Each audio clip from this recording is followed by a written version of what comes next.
बिस्मिल्लाहिर्रहमानिर्रहीम। अस्सलामुअलैकुम। आज की इस वीडियो में हम डिस्कस करेंगे कि अनपेड सेलर से क्या मुराद है। What do you mean by unpaid seller?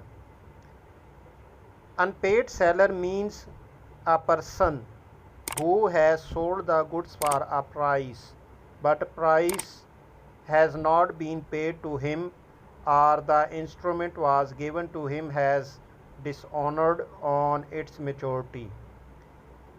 Unpaid seller से मुराद है कि वो शख्स जो अपनी चीज़ें प्राइस पे सेल करता है लेकिन उसको जो उसकी प्राइस होती है वो पे नहीं की जाती, या दूसरे अल्फाज में जो उसको इंस्ट्रूमेंट दिया जाता है। इंस्ट्रूमेंट मींस कि कोई चेक या कोई ऐसी रिटन डॉक्यूमेंट्स उसको दिया जाता है कि जिसको वो जाके कैश करवा सके, लेकिन जब उनको वो इंस्ट्रूमेंट दिया जाता है, जब उसकी डेट आती है मेचोरिटी की, तो उस डेट को वो जो इंस्ट्रूमेंट होता है वो डिसऑनर हो जाता है।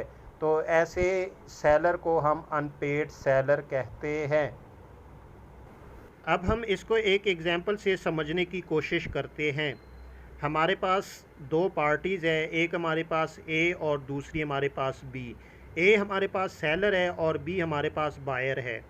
ए ने बी को गुड्स 20,000 रुपये पर सेल कर दी, लेकिन सेल करते वक्त बी ने ए को पेमेंट नहीं की, तो इस तरह हम ए को अनपेड सेलर कहेंगे क्योंकि ए ने बी से पेमेंट अभी रिसीव नहीं की।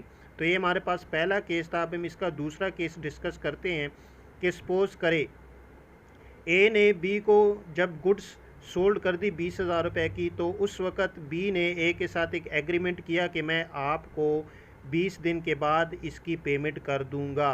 लेकिन जैसे इसके 20 दिन कंप्लीट हुए तो बी ने ए को पेमेंट नहीं की, यानी बी ने अपने हिस्से का जो एग्रीमेंट था वो कंप्लीट नहीं किया।